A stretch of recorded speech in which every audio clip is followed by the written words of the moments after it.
going on, everybody? What's going on, everybody? I got the clickbait king himself, the football terrace guy, my guy. I should call him boss by now, but that's my guy, Terry. You already know what it is. Let's get it started. And you know what, guys? Cue that intro. Let's get it started. Bang. Where is it?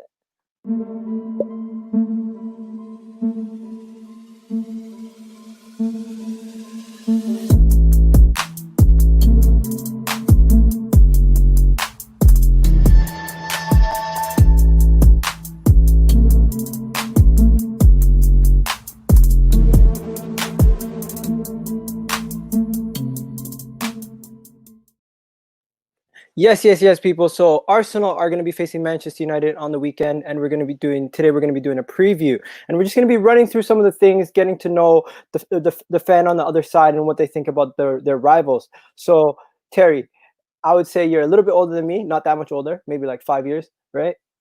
Yeah, about that. Yeah. I'm not going to get into details, but hey, first question I have for you is, when did you become a Manchester United fan, and what was the first time you actually fell in love with the club? Oh, I don't really remember my age, but it was really a fluke, pure fluke. My nan bought me a kit, a white kit, and I believe she thought she was getting me a Tottenham kit. My dad's a Spurs fan, but it was an early 90s Man United kit, and it was an away kit, and it was white, and that was it. It was by pure. If she'd have bought me the kit of Yeovil Town, I'd have been a Yeovil fan. It was as simple and as straightforward as that. So I was very fortunate, and I think that I supported them when I was young, and it was just like I'd watch them if they were on TV type thing. But I was in London, watching them wasn't so easy. But then when I started going to school, David Beckham was from the same local area as me. So David Beckham was he was already a national star, turning into a global star, but he was from Leytonstone, born in the same hospital and everything else. And that kind of just, it made it deep. It's like a connection, if you get what I mean. Every kid growing up where I did wanted to be David Beckham. So I think those two things together did it. And my dad always said to us as kids, you can support who you want, but once you pick a team, that's it. That's you for life. They're the only team you can support. You can't change. You can't have two teams. So yeah, it just become, and my house was very tribal. My dad was a Spurs fan. I had 4 brothers.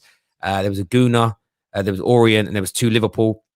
So we all supported different teams. So being at home was just day-to-day banter. Like the Orient boy, my brother Danny, he didn't really say too much, but the others, it was great. Having Liverpool and Arsenal in the house, my dad being a Spurs fan. So yeah, pretty much how I behave on YouTube is very much like what my house is like day to day. True. Okay. And for me, if you don't know, Terry, it's the World Cup '98, getting entrenched with the France team, and then from there just moved into everything that had to do with Arsenal and the Premier League. And it was quite tough for us to watch games back then, but I got around it. And this is perfect for the next question. What was your biggest ever memory from Arsenal Manchester United? Because for me, it was Henry's goal was the most memorable goal, when he kicked it up and just striked it from outside the box near the far corner. And then it's like, when it comes to a game, I would have to say Will Torres' goal to win us the league for me. But what about for yourself? Yeah, I mean, in terms of individual moment, I'm not being horrible. There's so many for Man United in the Premier League era in my lifetime. I would say the game that actually stands out, a lot of people would go for the 8-2 or the 6-1, and they were brilliant. But for me, it was the second leg of the Champions League semi-final, because Cristiano Ronaldo and Rooney just destroyed Arsenal. And it was the game. It was who I watched the game with, my best mate, Phil, Mr. Green, who you've seen in our studio. We were living together in the same house at the time.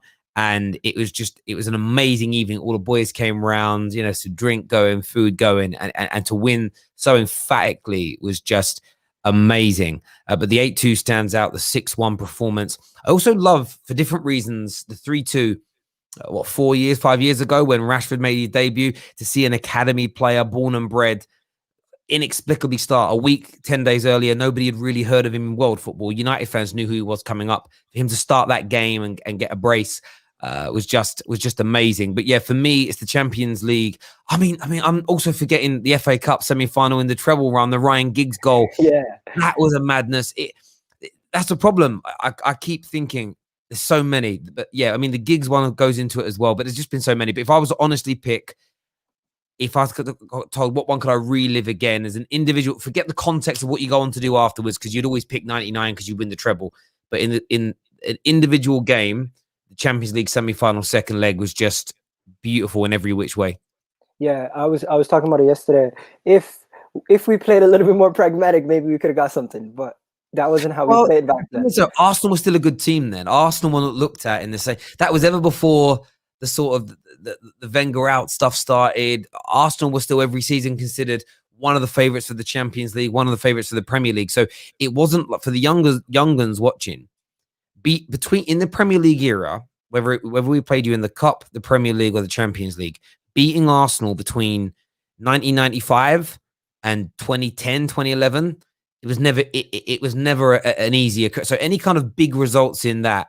That's why that's why that period always stand out as being the most memorable games, because it was a brilliant Arsenal team battering an easy Arsenal, like battering an Arsenal team that's like fallen from grace. It's fun and enjoyable, but I don't think it will ever live long in the memory like beating like it's like beating Liverpool the other day 3-2. Because we've beaten the best Liverpool team in 30 years 3-2, it meant more than beating an average Liverpool team 3-0, you know?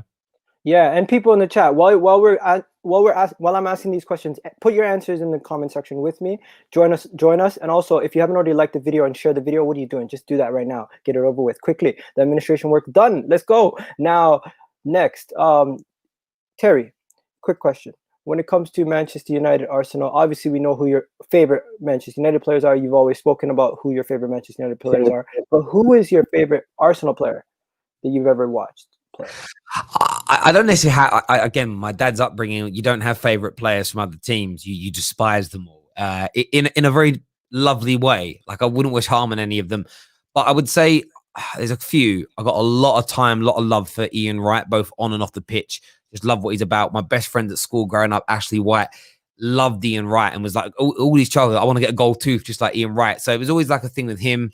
Thierry Henry is the best player that I've ever seen play for a rival Premier League team. Just absolutely phenomenal. But I would say the best my favorite Arsenal player that you've ever had was Robin van Persie. I see what you did there. Robin van Persie is that guy. Oh man, you know, for me, I think you already know, I've compared this guy to Michael Jordan in his mentality. For me, it's Roy Keane. Even though like we should hate him as rivals, I've grown to have a lot more respect for him as a player, as a man, and as an individual, how he carried his team. And if either of our teams had a Roy Keane in them today, we wouldn't be seeing some of the results that we see. We wouldn't be seeing some of the players playing the way they play, because he would uplift the whole team and carry them to a different level. We don't have those kind of people who are like, I get it that you have people who rah and carry the squad, but you don't have somebody who literally will go into the change room and slap the bad performances out of players anymore. Yeah, you don't. And these players get Roy Keane's get disrespected because they're looked at as passion merchants, and it was all about smashing someone up in the air. And of course, Roy Keane has famously done that a good few times, but people forget that he was a very good football player. So he didn't just carry us in games with his leadership and his sort of physicality. It was also his ability to be able to pass, move, create, score, keep the flow of the ball moving. So he was Roy Keane was such a legendary player. It's unbelievable. Yeah, you see, some people say they hate Roy Keane. Obviously, that's just admiration in another way. Let's be honest. Oh, that era of Roy Keane versus Vieira, at the time, I despised every Arsenal player. I looked at them with contempt. The one of my favorite things about the Ryan Giggs goal in the FA Cup is the fact that it was Patrick Vieira that gave the ball away. Because in my child memories, I don't ever remember Patrick Vieira having a bad game or ever giving the ball away. Now, of course, in reality, he would have done that in most games. But I remember watching that match specifically and thinking, this man never gets tackled. He never loses the ball. And for him to be the guy that made that bad pass just made it also sweeter, if that makes sense. It's like this weekend, like, how we banter you, bruv. I want it to be Kieran Tierney that makes a mistake that leads to Rashford getting the winner, just because it makes it sweeter when you can throw that kind of salt at one of the better players on the opponent's team, mate. You know what it is? You say one thing on the internet, it lives forever. So now, every time Rashford does anything, you're gonna come back at me because I said that tunnel vision thing. The tunnel vision thing, exactly, bruv. It's yeah. You said you challenged Boy Wonder, so now I'm on your neck, bruv. It's as simple as that. Okay, now let's talk before we get into who's your favorite current player, or do you not have a favorite current player? Because I know some people have favorite players, and this disgusts you actually. They go from team to team based on their favorite player. Like I have a friend who's a Manchester United fan now because he was a PSG fan and Ibrahimovic left PSG to go to Manchester United, so he switched from PSG to Manchester United. If I run the world, I would make that a prisonable offence to support players over clubs. I don't know. The thing for me is the idea of supporting a player over a club. I don't get, because for me, what I love about supporting a club is that you strap yourself in, and yes, it matters to me emotionally whether we're winning leagues, coming 10th, getting relegated. Of course, it matters, but I'm here regardless until the day that I leave God's green earth. I'm going to be a Manchester United fan. Certain sports you can't do that, MMA, boxing, tennis, because there aren't teams. As a general rule, it's individual people that go out there and compete. So you pick a person. But the problem I found with individual sports, I love them, but I never love them like I love football, because my favorite two fighters might retire, and then I might not feel the same way about another fighter for years. So with Man United, it's just a continual process. Players leave, players come in, managers come, managers go. But I love the club. And I respect the fact that's how some people consume football. I don't think they'll get those people cannot get the same level of enjoyment out of football over a period of time. See what Liverpool fans have gone through in recent years, from being out of it to becoming the best team in the world. I don't think you experience that if you support a player, because generally, you're not picking that player when he's 18 and following his whole career from being a nobody right through to being one of the best players in the world.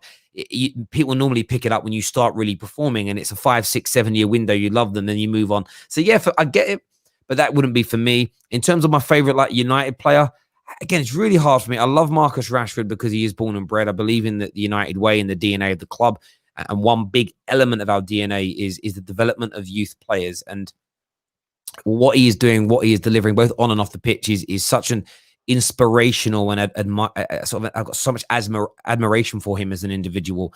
I love Paul Pogba. I think he's just such a sensational football player, and I hope and pray we can turn something on a personal level. I want us to turn stuff around and keep him. Bruno's been a phenom.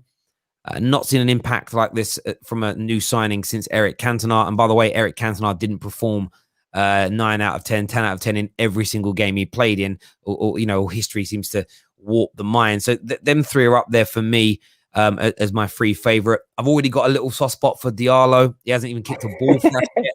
I've already got a little soft spot for him as well. So I'd probably put those 3 or 4 in as being my favorite players. Okay. So for me right now, I think it's similar situation. I love the kids, in the sense I like the academy kids that came up, and I also love Kieran Tierney, and whoever scores that night I'm naming their kid my kid after them, because that's how it is when it's football, right? Everybody, whoever is in that moment, you couldn't love Lacazette more, but then he misses a screamer the next day, you couldn't hate him anymore.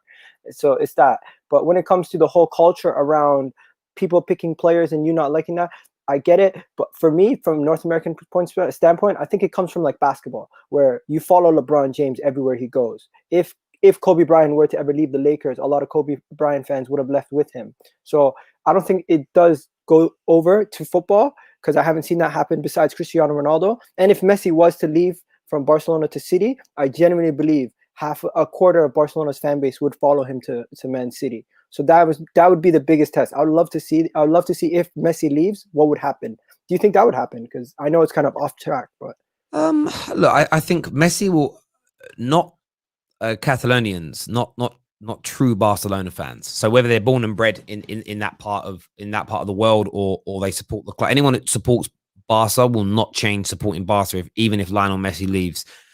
There will be lots of Lionel Messi fans who have been buying and supporting Barca for the last 5, 10, 15 years that will probably change. But equally, you'll lose them when he retires as well, because it's the absolute same unless he stays on as a director and then becomes a coach and then becomes the manager. You'll lose him as well. Again, like I say, I suppose it's cultural. Maybe, as you say, maybe it's a certain country somebody's from. That's the norm to support players within teams. So when that country starts to have a mass sort of adoption of football, which is amazing because it is the greatest sport in the world, hands down. Maybe that cultural difference in not supporting in clubs and teams, you support players, transcends. Maybe that's where we get into a lot of the debate, the Martials FCs, the Pogba FCs and stuff online. It's just a cultural difference. But I suppose my sort of reaction would be that, you know, if you look at the sort of the predominant countries where football is founded and grown from. So England's a prime example. You look at Italy, you look at Spain. You look at a lot of look at a lot of the South American countries. It's all about supporting a club. It's all about supporting a team. Understanding two elements of supporting that team is understanding the heritage of that football club, where it stemmed from, how it was formed, and how you support it. It is very, very key because, you know, I made the joke on the football terrace a few weeks ago, but you know what I mean? Don't jerk my rice. This is how it's done. Don't like take something that's, you know, Man United has a culture within itself. Don't try and take it and repackage it and slap a different label on it and turn it into something it's not. I respect the NBA. I respect the NFL. I respect these sports, but don't turn us into that. We don't need to be like that because we're already more successful in our own right anyway, being football in how it is. So for me, I understand that people consume it differently and they're free to get on with that. Like I made that joke earlier that if I run the world, I'd make it a prisonable offense. That's not real. I allow people to get on with it. Where I wouldn't use the word pity, but I do feel sorry for them because they'll never know the love of actually supporting a football team and a club and everything it stands for today, tomorrow, next week, next year, to the day that for me is beautiful. And you go through the trials and tribulations. You love moments, you hate moments, but it's constant. And that's the thing for me in my life. Man United, by my family. Outside of my family unit, Man United has been the one true constant. So everything I've done and achieved in my life, watching and supporting Man United has been part of it. And I love that. And it's, you know, as an Englishman, like football is such a big part of our culture in terms of the sport, in terms of how the day around it orchestrates and stuff like that. So for me, yeah, I wouldn't want it any other way. And yeah, support the club, people, support the club over the players. And trust me, you'll enjoy the game so much more.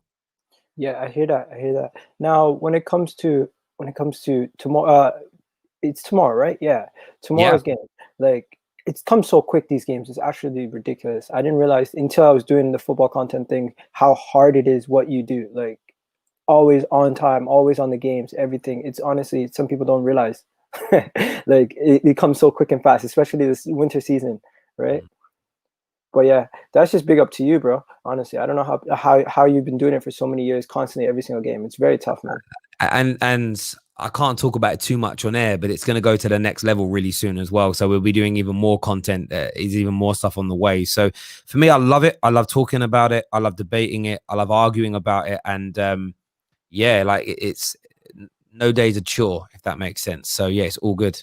Amazing. Now, moving on to the actual game itself. Are you nervous, or do you get nervous when you play Liverpool, Manchester United versus Arsenal, Manchester United versus Chelsea, or any big teams? Or is it kind of like, because I remember we did the watch along that time, and you were gonna bite my head off. Yeah, listen, when I watch my team play, I'll be honest with you. Like I say, Phil's my best mate. My brother's one of my best. Phil, my brother, two of my best mates. Liverpool and Arsenal. The days we play them, I don't want to hear from you. I don't want to chat to you. I on the day that I play your team, I don't like you. It's why I was so desperate for my children to support the same team as me, because I don't want to have at least 2 days a year where I despise them. And I will, because when it comes to football, like today you're my enemy, legit my enemy. I don't want to look at you, talk to you, nothing. I get nervous. I've seen a lot of people in recent times try and play down Man United versus Arsenal or Man United Liverpool. If we're not both challenging for a title, it's a nonsense game. Why are you getting so gassed for beating them? I'm just like, do you know what's wrong? What's wrong with you being so negative, man? Why are you always so negative? If we beat Arsenal tomorrow night, I am going to celebrate. I'm going to party hard and have a good time, because beating Arsenal is in itself a miniature achievement. and it deserves celebrating. And again, this is the thing. Maybe it's the culture of going to football matches on such a regular basis. There wasn't a game you won that you didn't celebrate winning whenever you're at a game, when you're at a ground, when you're at a stadium. So maybe I don't understand how the atmosphere is in somebody's home or in the local bar where they watch a game.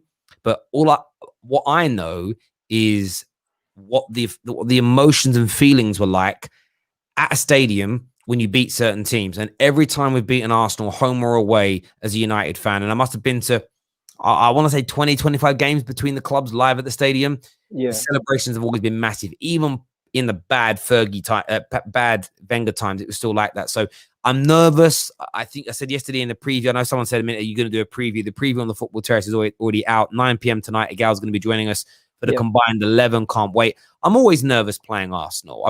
Even if I feel confident about beating you, I'm always nervous because it's a game that just provides so much banter, abuse, bragging rights. I go to work on the Monday and everyone in the office will start bantering, even if they're not an Arsenal fan. So that's why the celebrations are there, right? If you get beat, but there's two things. If we beat Sheffield United, no one congratulates you, right? If you get beat by Sheffield United, you get bantered. So losing makes it bigger. When you play Arsenal, win or lose, it gets spoken about, which makes it a big game. So anyone who tries to play it down, it's not a big game anymore because Arsenal are trash. For me, you're just being deliberately negative to try and get a little bit of attention. You don't even really know why. It's like last year when Liverpool stopped their unbeaten run got ended. I expect Gooners to celebrate. Why? Because part of the heritage of your football club is being the only team in the Premier League era to go invincible. I don't want anyone doing a treble. I definitely don't want anybody doing a quadruple. I love having a feat. I love having an achievement that nobody else has got. I can't understand why people are like, why do we care about that? Of course we care. Like the same people say that, history merchants, blah, blah, blah. And then say, I just want my club to go back to how it was. So you want to be how you used to be, but you want to at the same time discount all the achievements from that era. Bro, hush your mouth. We can see through your nonsense. Now, Terry, before we get to any predictions, I wanted to speak about Ole Gunnar Solskjaer, Arteta. They're going to be compared kind of unfairly because Ole does have more experience than Arteta, a lot more experience, and he's been in the job for longer. And Arteta actually came to Ole for a couple words of advice when he was taking the Arsenal job. So he's much his senior when it comes to that. And I don't really like the comparisons, but if we were to throw out the comparisons and just say, look at the two managers, there is some comparisons in the situation where two managers who used to play for the club, two managers who at times seemed like people were going to say they're both going to get sacked, two managers where some of the fan bases both wanted them out. Can you see Ole writing the blueprint for Arteta to succeed? Because Ole does seem like he's going to be getting you guys on a better track, and he could be keeping this job for a lot longer. And Arteta was going through a period where he seemed like he was going to get sacked, and he came through that, and now it looks like things are starting to get better. So can you see that Ole is writing the blueprint for Arteta's success? Look, I think if I take away my Man United hat and try and look at this objectively, there's a part of me that would love for both Ole and Mikel Arteta to be successful from this point, because it would throw a spanner in the works to this kind of the big teams sack for struggling managers, because that's the only way to sort of guarantee successful yield itself. You look at Tuchel coming in. I actually want Tuchel there's a part of me that I want Tuchel to be a success because I like him as a manager, but equally I'd quite like to see it fail, to say, well, maybe you should have just, back Lampard a bit longer. Who knows though? That the question is, who knows? I think the most important thing isn't so much the managers, it's more the plan that the club has, because if you both Make-A-Wish managers, I hear what Kai is saying there, and I don't overtly disagree with him. When it comes to Ole and Mikel Arteta, they're both learning at the job at the elite level. Ole has more experience, but they're learning on the job. The one thing I would say, which is clear for Arteta, is that he didn't lose that dressing room. So the most important thing when you're a fledgling manager is to not lose that dressing room. Lampard went the wrong way. The way he outed people, ignored people, created problems in the dressing room, that for me is what was the undoing of him, not the tactics as such. The thing is, when people lose respect for you, they stop listening to your tactics and stop listening to your instructions, and it becomes a vicious circle. I really thought Arteta was dead 7-8 weeks ago because he just looked like he was out of ideas.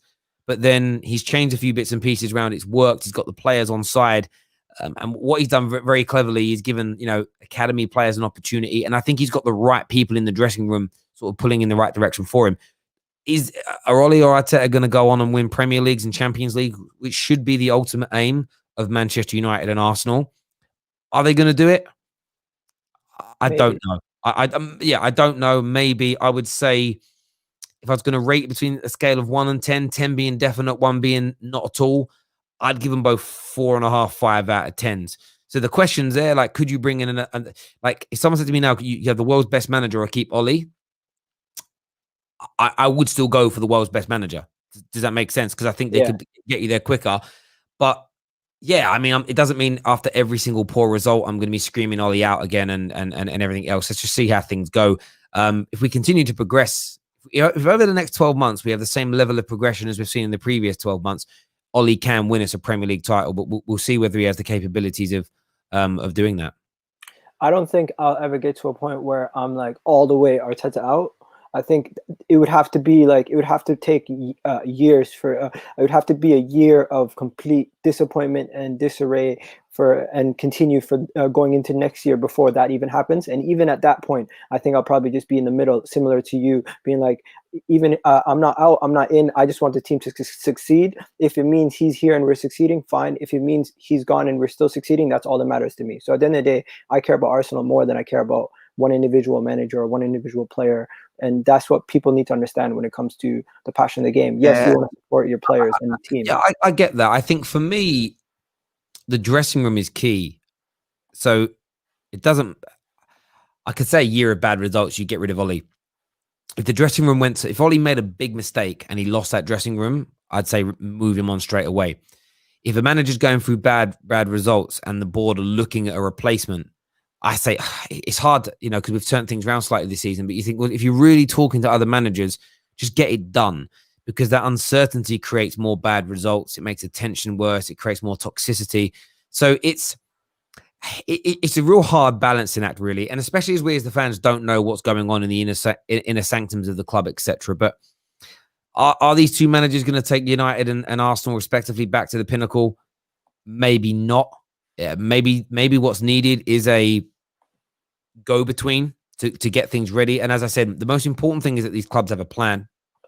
And it may be a plan that you can't see. You can't see the shape. You remember? I don't know if you had a show in this. We used to have a show called Art Attack in the UK where the final PVA scene. glue. Yeah. So the end scene.